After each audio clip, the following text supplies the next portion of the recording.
right, Therapy Thursday is where we try and give you a little bit of advice. It's really dope because we're starting to get messages from people who like, hey, man, are y'all doing it yet?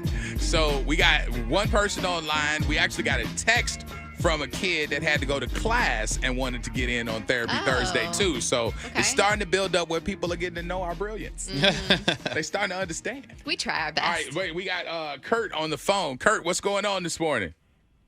Oh, I'm just calling in. I need to talk to you guys. I want to start by saying I listen to you guys every day. You guys are great. No, we appreciate it. We got your text early asking if we were doing it yet. So what's going on? Right. Well, I'm a single dad.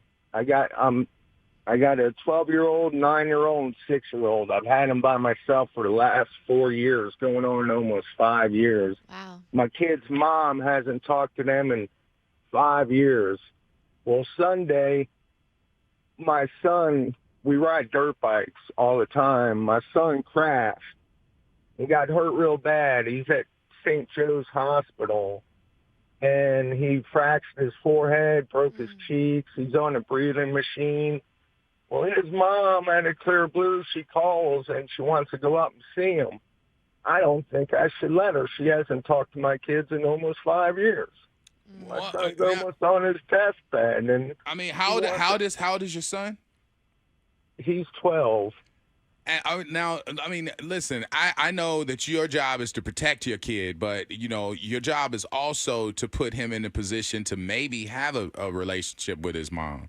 That's not right. You're the protector, but you can't preclude them from having a relationship, whether she's better now, whether she's, you know, understanding her woes or whatever. I mean, you got to give her that opportunity. What if, and you hate to think this way, but what if something bad happens and she wasn't able to make amends? You wouldn't. Right. She well, wouldn't. I don't know what to, right. I don't know what to, should I let her go see him? Yeah. Should I Yeah. not? Yes. I mean, she hasn't talked to my kids in almost 5 years. I think that might hit her in the chest, dude. I really do. I know. I get it. I know it's emotional, but you have to put her in a space where she could at least, you know, if she has to make her peace with it, that's her bear to bear. Sometimes you know it takes situations like this to just how you're like, yo, she hasn't seen him in 5 years. Maybe when she heard the news, it's like, oh my God, I haven't seen them in 5 years. Maybe this will make her look at the situation and her wake up and clean up her freaking act and put the drugs away. A wake-up call. Be a mom, man. Be a mom. Help me out. I mean,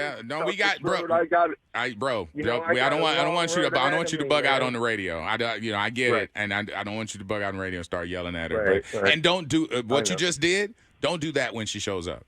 Don't let her have her moment with her and be there to protect your kid and make sure that it goes well. But don't yell and let your emotion do what you just did. And we're so sorry that happened. Yeah, and honestly, hopefully this ends up well, and maybe that relationship that she now realizes was a problem that she wasn't feeling, wasn't really following up with, can go further, and she can have a better relationship with him after he, recovers. Hope okay? for the best, expect the worst. That's all I've ever wanted is for my kids to have a mom. Aww. Yeah. Well, you know what? Maybe that's coming to fruition, and maybe it took this tragedy to bring her closer to the home. So, good luck with it, man, and let us know how it goes. Okay.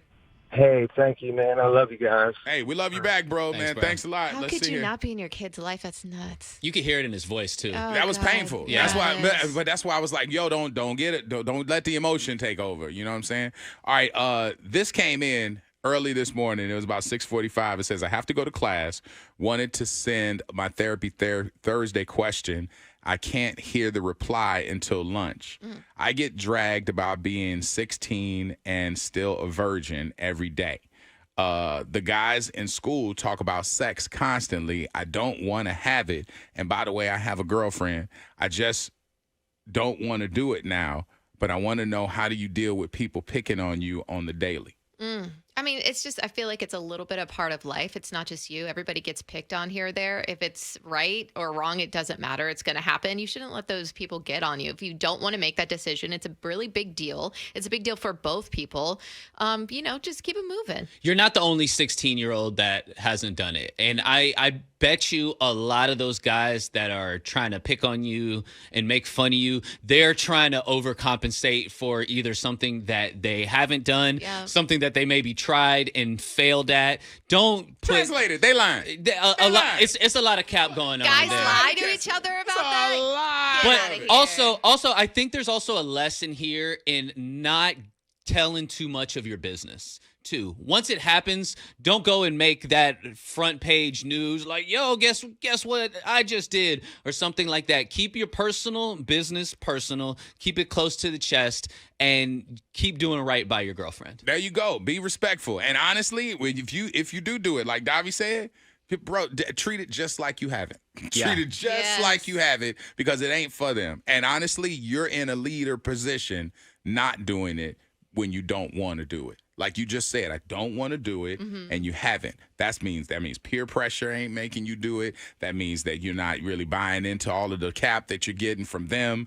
Like that, you're in the leader position. So I would say stay the course on what you're doing and realize that they just front. And as you grow up, you'll realize that the guys that talk the less, don't brag, and don't let everybody into their business, they get the most ladies. There Yeah, you they go. killing it. They yeah. Yeah, they can. Yeah, That's why I don't say nothing. I don't say nothing to nobody. Davi don't talk to people at all. I just realized that I am addicted to caffeine.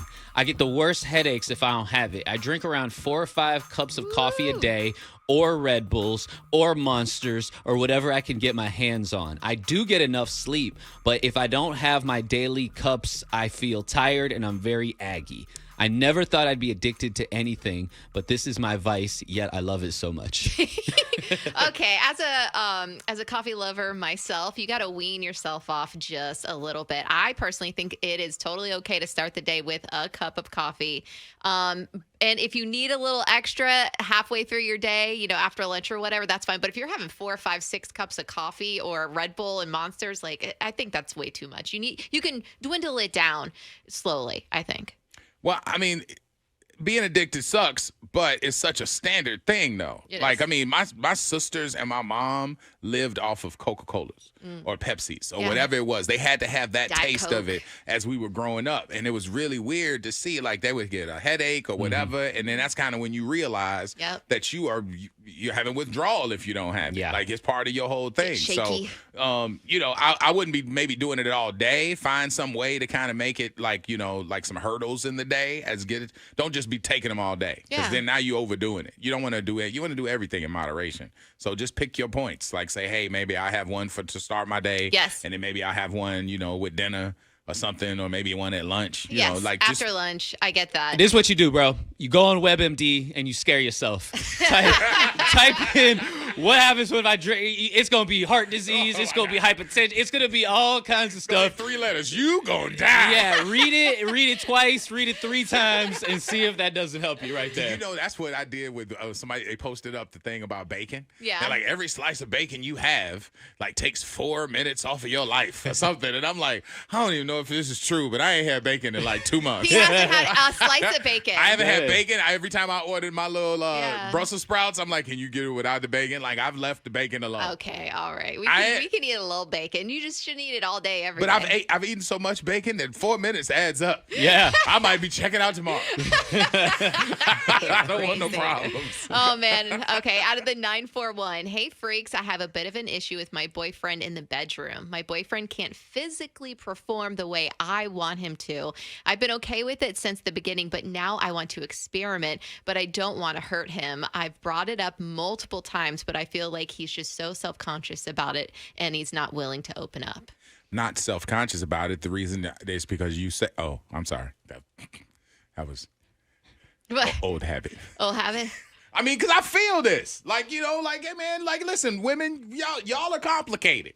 And it's intimidating Are for we guys complicated? sometimes. Just It's spend a little time with you ladies have a lot of complicated pieces and parts. And then sometimes it takes a minute to get my rhythm. You need a partner that's willing to learn, though, a little bit. I think if you're physically unable to perform, there might be a physical problem there, which maybe could require a doctor visit, a prescription, or something like that. Don't throw the whole man away before you try and weigh all your options. Also, you said something in the note about you were okay with it at the beginning.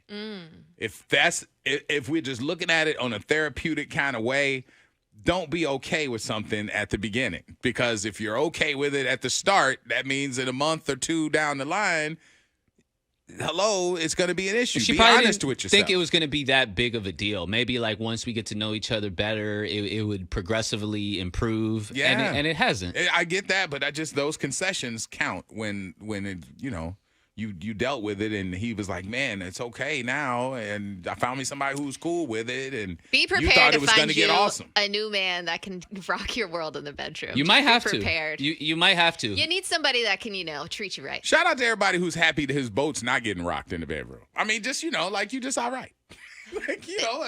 There's some mediocre lovers out there. But at least, as an example, you would be willing to listen and maybe improve or try new things. This guy's not. That's the problem. So be willing to, Oh, it's two guys.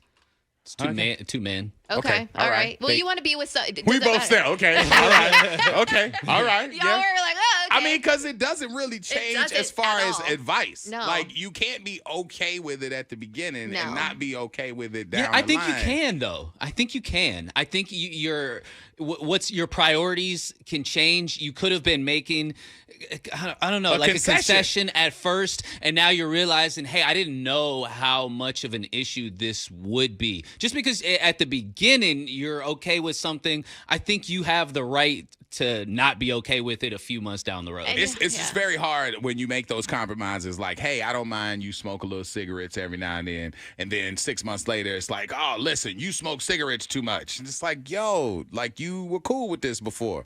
We just need to make sure that we only concede about things that we have wiggle room Right. with, and the hard nose, stay hard nose. So you can at least stay honest. There's no hard nose. Yeah. Well, that might be a problem. All right, but that's Therapy Thursday. It is a wrap.